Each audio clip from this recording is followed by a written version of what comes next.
Bueno, estamos de regreso en Conversemos de Deporte, nuestra entrevista central. Me complace presentar a una persona que ha ido de la mano con el deporte en la República Dominicana, sin lugar a dudas. Presidente de la producción Apolo y también es secretario de Deportes. Una persona que ha estado vinculada muy de cerca al deporte. Me acompaña en Conversemos de Deportes Andrés Van der Hoorn. Para nosotros es un placer tenerlo por aquí, Andrés. Saludos, Licen. ¿Cómo está, Tito? Bien, ¿y usted? Bien. Muy Sus bien. dos nombres comienzan con A, ¿verdad que sí? Sí, Andrés Arnaldo. Sí, Arnaldo. Pero muy poco lo llaman Arnaldo. No, casi nadie. Ok. Entonces, para nosotros un placer tener al licenciado Andrés Van der Hoorn, un hombre de familia, un hombre del deporte. Y mi primera pregunta va, ¿fue el licenciado Andrés Van der Hoorn el primero en traer un refuerzo aquí de baloncesto a la República Dominicana cuando se jugaba el verdadero baloncesto superior? Bueno, fui el primero que lo firmé y que lo anuncié. Pero llegó al torneo junto con los demás, después lo buscaron. Sí. En el año 1974, ¿Fue Flor Meléndez? se celebró en Puerto Rico el Mundo Básquet 74, uno de los mejores Mundo Básquet que se han hecho, porque estaba allí desde Barkley, estaban todas las estrellas de Estados Unidos en ese torneo, y Puerto Rico era una potencia mundial y Cuba era una potencia mundial en baloncesto. Nosotros, el equipo de los Astros Monte Carlo, yo había fundado los Astros en el 72 y ya en el 74 ganamos el torneo Clase B, que era muy fuerte en la capital, en el Palacio de los Deportes, que fue el primer torneo que se hizo en ese lugar. Y de ahí nos fuimos, entonces yo de premio le di a los muchachos llevarlo a todos a ver el Mundial de baloncesto. Pero además yo compré los derechos y transmití esos juegos que fueron los primeros importantes que pasamos nosotros como torneo, porque yo comencé pasando por Raintel en la hora del baloncesto, los juegos de Puerto Rico y también de NBA. Yo siempre he dicho que estoy muy orgulloso de haber logrado que en ese programa que Leandro de la Cruz era que narraba el juego, yo comentaba o hacíamos entrevistas, él explicara técnicamente en una pizarra cómo se jugaba el baloncesto. Y que entonces comencé a explicar lo que era un running, un doble dribble, un donqueo, todas esas cosas, porque éramos 800 fanáticos del baloncesto que llenábamos el Eugenio María de Hostos. Eso era todo lo que teníamos nosotros como gente seguidora del baloncesto. Entonces, en ese orden, el programa de la hora de baloncesto comenzó a llenar ese lugar totalmente lleno, porque la gente comenzó a aprender y a ver lo bueno que era, porque era muy poca gente lo que practicaban en las escuelas, que hacían baloncesto. Entonces, en ese Mundo Básquet, yo firmé a Flor Meléndez, que ya había venido aquí a jugar en el Eugenio María de Hostos varias veces con Canóvana, nos traía equipo. Entonces, el trabajo de ese programa fue mucho de fomento y de propulsor del baloncesto, porque entonces nos pedían de los pueblos que fuéramos a dar clínica, y yo tenía, en los otros Monte Carlo tenían una guagua que los fines de semana íbamos a Barahona, San Juan, Puerto Plata, Samanado, a todos los pueblos íbamos a dar clínica, y ahí dejábamos la semilla de hacer una asociación de baloncesto. Andrés, cuando hablamos de apoyo al deporte en sentido general, ¿a cuáles deportes usted le ha hecho aportes directos? Bueno, tú te imaginas, son 50, 40 y pico de años. Yo comencé en el 68. Comencé de la siguiente manera. Yo estudiaba en APEC. Abrieron APEC. Entonces Julio Mon y otro atleta fueron a estudiar ahí. Yo me hice muy amigo Julio Mon Nadal y él me llevó a la práctica de San Lázaro. Y ahí comencé yo en el 68 a involucrarme en dirigir. Mira, yo fui presidente de la Unión Deportiva Universitaria, que teníamos la mayoría de los deportes en la UAS. Y mandé el primer atleta a una olimpiada, que fue a Porfirio Vera Mercedes, que era Popo, el que fue comisionado de béisbol. Popo Veras. Él era el campeón en 100 metros y 200 metros en la época. Y era estudiante en Santiago de la Ucamaima. Pero aparte de eso, yo fui fundador de la Organización Deportiva Universitaria y Centroamericana y del Caribe, que fue en el 70, en Panamá, que eran los Juegos Universitarios. Lo primero lo hicimos ¿cómo se llama esto? Lo hicimos en Puerto Rico, y de ahí traje yo los juegos de baloncesto, relación, boxeo y todo eso. Yo tuve un programa que llamó Momento Emocionante del Deporte con Félix Acosta Núñez, y recuerdo que fui el que trajo primero al país a Ceja Rodríguez cuando era famoso. Porque Ceja Rodríguez no se conocía aquí, se conocía en Puerto Rico. Felipe Rodríguez, la voz, cantante de La Cama Vacía, era su manejador. Entonces yo lo traje al país a una rueda de prensa con Félix Acosta Núñez. Entonces ahí traíamos peleas de boxeo y eso me sirvió a mí para trabajar mucho, incluyendo haber ido a Maracaibo en el 71. Yo era director de deportes del ayuntamiento y cultura y hacíamos presentación de boxeo. Manolín Jiménez, que era el síndico, le gustaba mucho el boxeo. En el Agua Luz presentábamos la cartelera de boxeo y ahí trajimos a Canto, trajimos mucho. Además, el día que quitaron a Manolín peleaba a Benedictín Estrella con un venezolano. Después fuimos a Maracaibo precisamente a esa parte. Siempre estuve muy ligado al desarrollo del boxeo en ese orden. Otra cosa, en los Astros yo fui el primero que logré traer 4 bicicletas profesionales para un equipo de ciclismo. Lo dirigía John Figueroa, que era el gran campeón. Y esas bicicletas fueron la sensación, porque aquí se competía en bicicletas buenas, pero no en las profesionales de verdad. Después tuvimos un equipo de ping-pong muy importante, que un hermano de Mario Álvaro Soto, Jaime y otros tremendos jugadores eran ahí, como Honorio, no me acuerdo el nombre de Honorio. El asunto es que tuvimos ese tipo de trabajo, pero fuimos el primer equipo femenino que viajó fuera del país. Lo llevamos los otros Monte Carlo a Haití, pero después yo tuve que ir muchas veces a Puerto Rico. ¿Sabes lo que yo hacía en esa época? No había tanta gente ligada al baloncesto que tuvieran relaciones. Yo ya tenía carro, yo era un empleado importante de banco, que yo daba mi visa de 4 años, que era en esa época, me la cancelaba el consulado y me daba 12 visas para los jugadores, ya fueran de San Lázaro. O sea, usted hacía un intercambio, su visa por 4 visas para los 4 jugadores. No, 12 visas, era 12 para el visas. equipo completo. Entonces, pero me cancelaban la mía, que era múltiple, 4 años, a ellos le daban por 30 días una visa de una entrada, pero si se me quedaba uno, perdía yo mi visa. Exacto. Hasta que el inspector del consulado me dijo, mira, Bandejo, yo te veo por televisión y yo tu programa, si tú pierdes la visa vas a tener problemas para traer los programas. Yo tenía que ir por la mañana y venía en la tarde con los juegos de basquetbol y eso. Deja ese asunto porque se te va a quedar uno un día. O sea, aparte de eso, hicimos un deporte que aquí ya no se usa, que en el mundo no se usa, que fue el relación, que fue el que tuvo más audiencia en el país, de los patines.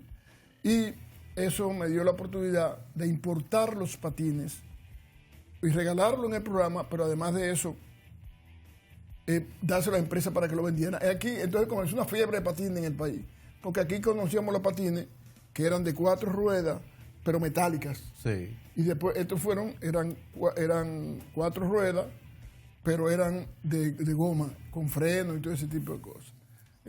Son tantas cosas que yo he hecho en la vida, en ajedrez, por ejemplo. Yo fui a Cuba y traje 10.000 juegos de ajedrez con Pachón Mato Rivera, que era el presidente de la federación de la época. Bueno, he hecho tantas cosas. Yo recuerdo en el 74, había un torneo de baloncesto en Madrid, que eran North Carolina State, que había sido campeón, el equipo de Cuba, la Juventud de Badalona y el Real Madrid. Y en ese torneo yo llevé de premio, por haber sido el jugador más valioso del B, además de llevarlo al Mundial, lo llevé a Madrid a Chicho Civilio. Eso le sirvió a Chicho Civilio para que en el 77, cuando la selección fue a Barcelona a un programa de fogueo, los entrenadores fueron a ver un jugador dominicano que era excepcional, era a Hugo Cabrera. Entonces, cuando fueron a verlo, el entrenador del Barcelona le dijo a Humberto, Humberto vivió en Barcelona y jugó allá, y entrenó, le dijo, pero mira que me gusta a mí es el flaquito, yo quiero hablar con él. Tenía 17 años.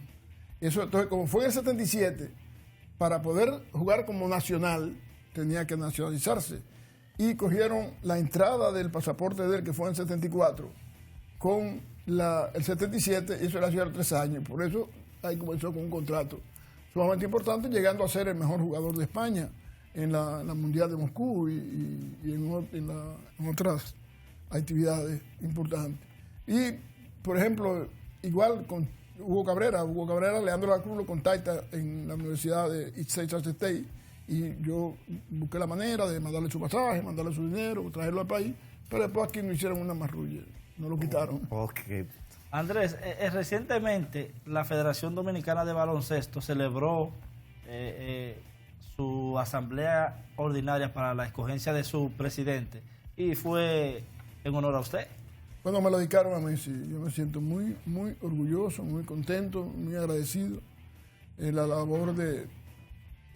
cuando yo recibí la placa, yo dije que me habían sorprendido 2 cosas en ese momento. Primero, que yo llegué a las 10 menos 5 minutos y todo el mundo estaba sentado en sus asientos. Cosa rara en este país. Verdaderamente. Y lo otro era que estaban todos uniformados, todos con una camiseta de la Federación, blanca, con su logo, pero además con un silencio respetuoso. De manera que yo no había visto una actividad así tan grande, porque allá habían 100 personas, son 32 asociaciones y había muchos, casi por cada provincia venían 2 o 3. Y me sentí muy agradecido porque... Y las razones son muchas, pero una es que como consecuencia de que yo abrí en el país lo que fuera el apoyo de la empresa privada al deportista, no al promotor, no al que transmitía, ¿no?, sino al deportista. Esto fue con los Astros de Monte Carlo. Yo conseguí un patrocinio que daban 30 pesos mensuales a cada jugador. Para que En ese tiempo. Pero eran 30 pesos de verdad. Bueno, mira si hubo problema, que Polón Muñoz le cogió con decir que éramos profesionales. Y nosotros le trajo adelante que decía Monte Carlo, que le quitaran ese jugar. Y tenía todo el apoyo de la gente. ¿Qué pasa? La competencia era Premier, que era de León Jiménez, la competencia de Tabacalera, pero ellos tenían todos los periodistas. Entonces, todo el mundo nos cayó arriba, hasta Antonio García Baloy, el fotógrafo del Listín Diario de Cuba Deporte, un tremendo profesional, un gran hombre, un gran amigo, hizo un artículo que todo el mundo sorprendió, pero Baloy escribiendo. Sí, él es fotógrafo. Pero en contra de nosotros. Y entonces esos 30 pesos fueron aumentando hasta llegar a 150, que ya era un sueldo de un funcionario de lujo de gobierno. Andrés. Y ese trabajo, por esa razón, la federación, acogiendo lo que decía Polo Muñoz, me declararon no grato.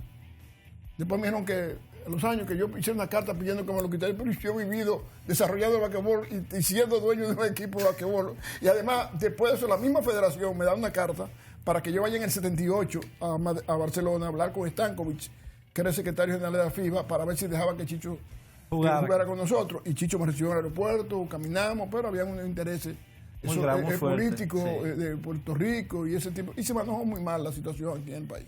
Esa es la verdad, que se fueron allá a Panamá ya sin haber dilucidado ese tema. Y después entonces lo que yo pues pedí que declararan a puertorriqueños profesionales y se armó un despelote.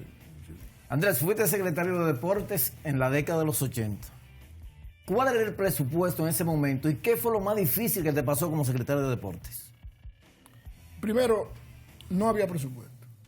El presupuesto que había era para tú pagar los sueldos y teléfono y algunas cosas. Para poder hacer cualquier actividad tenía que ser con los 10% que pagaban las galleras.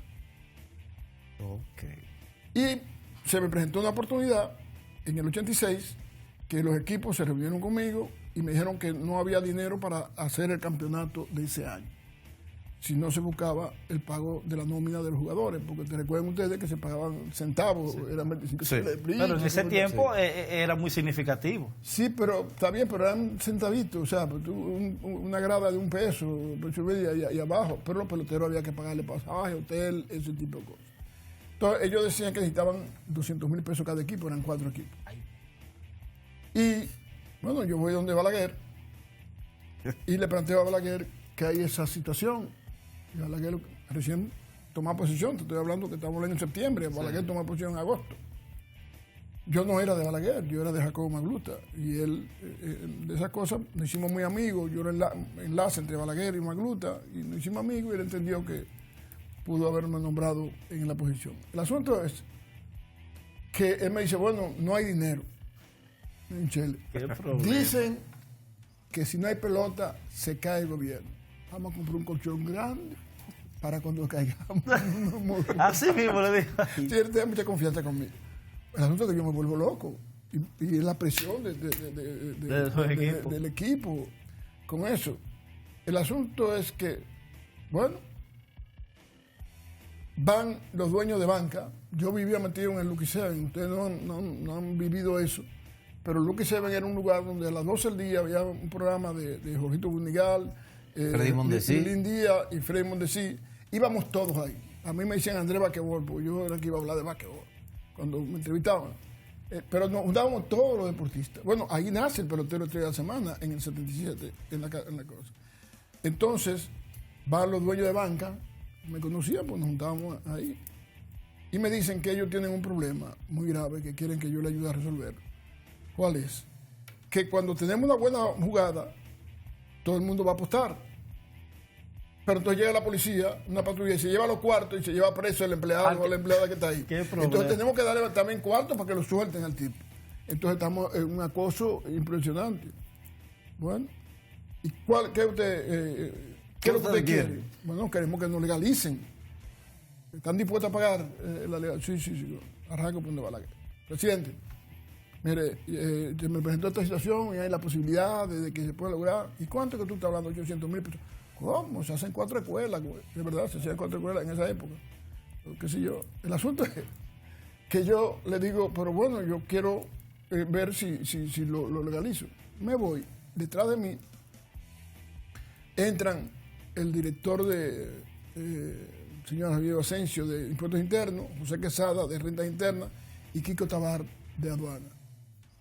Y le dice Balaguer, qué muchacho más iluso. Me acaba de plantear ahí que hay una cosa que llama de que banca de apuestas y que se puede cobrar impuestos por eso. ¿Qué es eso de apuestos a la pelota? Y le dice Kiko, pues mire, presidente, aquí se apuesta $1,000,000 de pesos diarios. Dice Balaguer, ¿qué? Ay, grave error. ¿Cómo así? Entonces yo apuesto, te lo estoy diciendo, yo hago mi jugadita, presidente. Bueno, eso es lo que Kiko me llama. Mira, pasó esto, y te apuntalamos el tema. Bueno, yo comienzo, discuto con ellos, están dispuestos a pagar 50,000 pesos en la capital y 35 en el interior, que da tiempo. Sigo buscando, pero no encuentro nada. Voy, presidente, ayúdeme, que no encuentro una ley que puedan parar con qué le voy a cobrar. Y me dice, ¿ves dónde Quesada? Dame un consultor jurídico. Voy a este mundo. Cuando voy a este mundo, y esto es lo más interesante, que no encuentro nada, voy, bueno, presidente, mire, he hablado con todo el mundo y ninguno tiene una ley. Una ley. Y no sé cómo aplicarlo. Dice, aplícale la ley de la tolerancia. ¿Y cuál es esa, Licen? La tolerancia, tolerarlo. ¿Así? ¿Sí? ¿Le dijo Balaguer? No, pues ya, claro, yo hice un pergamino, hice un registro, hice un departamento, hice todo, pero no tiene una ley, sino una decisión del ministro. Entonces, ellos pagaban su impuesto, se le daba un recibo y ponían donde estaba... En un cristal. No, ponían, sí, lo enganchaban. Entonces, cuando iba la policía, le miren, yo soy legal. Esto está por el gobierno. Bueno, y así se hizo el campeonato. Y en esa parte, esa fue una parte muy importante para mí. Hay una que debió haber sido buena, pero después la estigmatizaron, que fue cuando los equipos me invitan al country club, los 4 equipos, el presidente de la liga, para que le haga más corto el outfield. Entonces le pusieron de que el gallinero. Y eso es una petición de los equipos. Entonces, ¿Y en el baloncesto no había también las gradas? No. ¿La que pusieron? No, yo no era... Okay. Bueno, Andrés, el tiempo en televisión es corto y cuando uno tiene una personalidad como usted que tiene... Bueno, Emilio... Si Emilio no regala 100, no hay problema. allá en la dirección. Hasta la hora entera yo te la doy, para mejor que amigo mío. En llave, en llave. Ese de los viejos, ese de los viejos en este negocio.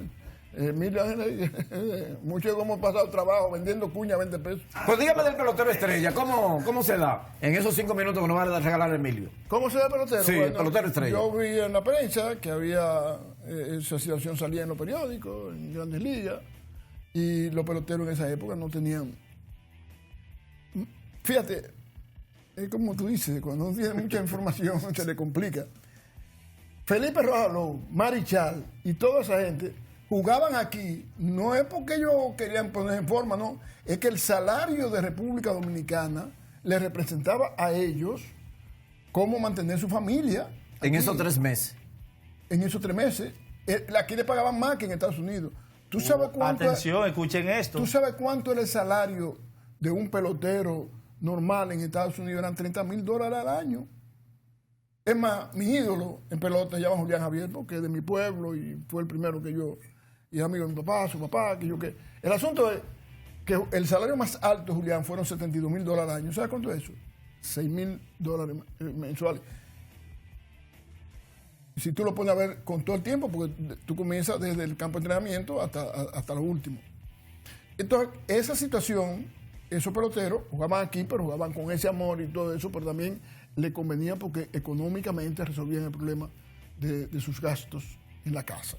Entonces, cuando yo pongo lo del pelotero en la semana, fue en el Lucky Seven precisamente, hay una anécdota muy interesante, que es que conseguía a 3 pesos con 50 centavos el servicio. Esto estaba hablando de 77. Una cosa así, 3 y pico. Y en el primer día, Max Reynoso, que muchos no lo conocieron, pero que era uno de los talentosos más grandes que había en el país, en todo, fotógrafo, camarógrafo, escritor, narrador. El asunto es que el amigo Max dice, tráeme postre, le llama al chino, dice, y el chino le dijo, con una cara muy complacido él, para echarle vaina, no sale postre, se van a regar. Yo no le dije a usted que lo va a pagar yo con mi cuarto. Entonces ahí sale que el pelotero comienza a entregarle a los jugadores una cantidad de premios que Milagro García se ocupaba de buscarlo, yo también, desde camisa, traje, bueno, canasta. Un pelotero de la semana dijo Tony Peña que él tiene guardado todavía el traje, que el primer saco que se puso en su vida se lo ganó un pelotero de la semana. Dice, yo lo tengo y mi mujer lo quiere votar. Y yo que no me vote eso, porque eso fue la un recuerdo.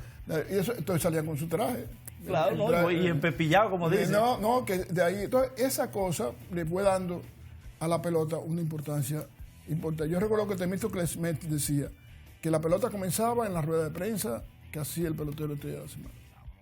Pero estamos hablando ya de 44 años. ¿No era un botar ni 500 el traje? ¿Eh? ¿No era un botar ni 500? No, lo hacía. Bueno, Andrés, gracias por su visita. Esperamos pueda retornar nueva vez con nosotros y coloquiar un poco más abierto. A Emilio Ángeles, gracias por el tiempo que nos cede. De verdad es un aliado de este proyecto. Amigos, nosotros hemos llegado al final. Será mañana cuando retornemos con más en Conversemos de Deportes.